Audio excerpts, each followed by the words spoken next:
Hello everybody. I am currently at a Taco Bell because I was gonna film this at this secluded place outside of the town I'm in right now, but it was dark and I turned the light on in the car, but it was still dark and I looked like a creeper, so I decided I wouldn't do it there. So now I went to a more lit up area and here I am. This is spontaneous. I was driving in the car after texting someone, and I just something hit me and I wanted to share it with you guys. The whole idea of what doesn't kill you make you stronger, and you learn from your experiences and the hardships you face, you learn from it. I want to talk about that a little bit. So I'm gonna try not to tell you guys too much about my past and stuff I've been through, but I do want to talk about this. No matter what is happening with you in life, you're learning from it. I mean, you might not be learning from it. There are some people who probably don't learn from everything they go through, but when you go through something in life, when something hard happens to you in life, God lets that happen so you can learn from it and so you can go closer to Him in that. Okay? Because if you think about it, you can't learn anything without a challenge being faced. You cannot truly learn anything without it being hard, without some sort of difficulty, without something that's not easy. You can't really learn anything. If you think about sports, how do you get good at sports? You practice, right? And you train hard, right? And that's how you get muscle memory. You have to do it again and again and again and again and again, and that's how you get good. You do it over and over again until you're good at it. And it's hard. You got to work yourself. Think about how you get conditioned in sports. You have to push yourself. You have to push yourself hard. And that's how you get conditioned. That's how you get better. Think about people who are old, like elderly people, right? They have a lot of wisdom, right? Why do they have a lot of wisdom? Because they've lived through life for so long, so much longer than us. They've been through so much more things than us. They've been through so many more things than us. Okay, so there's one thing. When I was a lot younger, when I was in middle school or in elementary school, I didn't have a whole lot of friends. I mean, okay, let me rephrase that. Everyone was my friend. I was the nice guy in school. Everyone was my friend, but I didn't have anyone I was really close to in school. I didn't have a best friend. I didn't have anyone I was truly close to, and that every single day at school I'd find them and spend, you know what I mean? Hang out. All right, so there was a lot of different, schools and places everywhere really has different groups of people, friend groups, right? Well, my school had that too. I mean, it was a small school, but it still had that. There was the popular kids They were the kids that talked about hunting. There was the kids that talked about, that were outcasts. There's sort of a group of outcasts, people that weren't really popular, this or that. There was a group of people who were really smart, different groups of friends, right? And I didn't have a group of friends. I was just sort of like an outcast.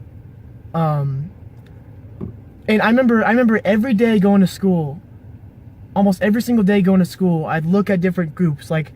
For instance, after lunch, we'd go and walk on the track. And that's when the different groups of friends really became evident, because everyone would walk with their different group of friends, right? And I remember going out there and going out the door by myself. I remember this happened almost every day.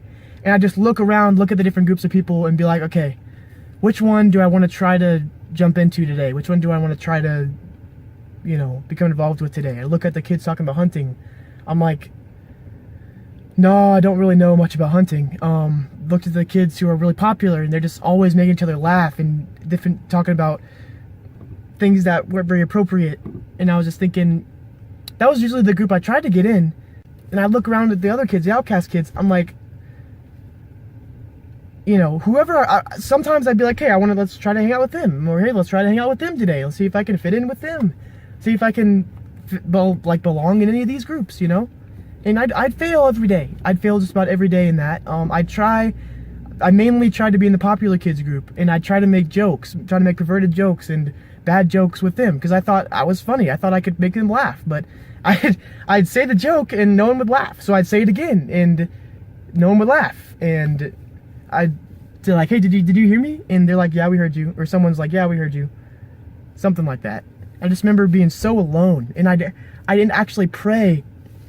I'd pray for God to give me a friend, someone transferred to the school, someone to just become my friend, my best friend, because I was alone.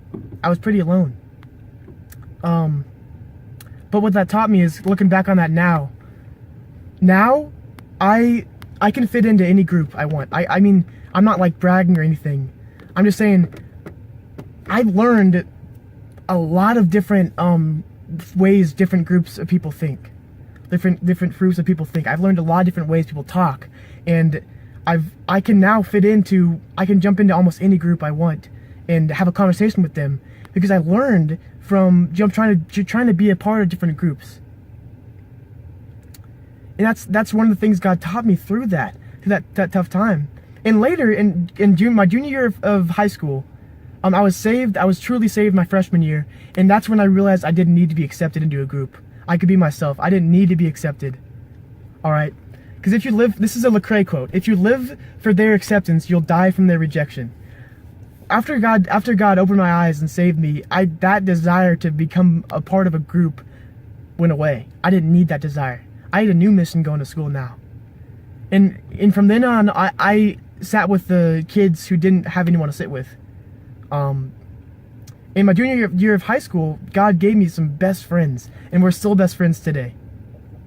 And that was awesome answering my prayer. But the whole point of this is, God used that time in my life to teach me and to help me grow.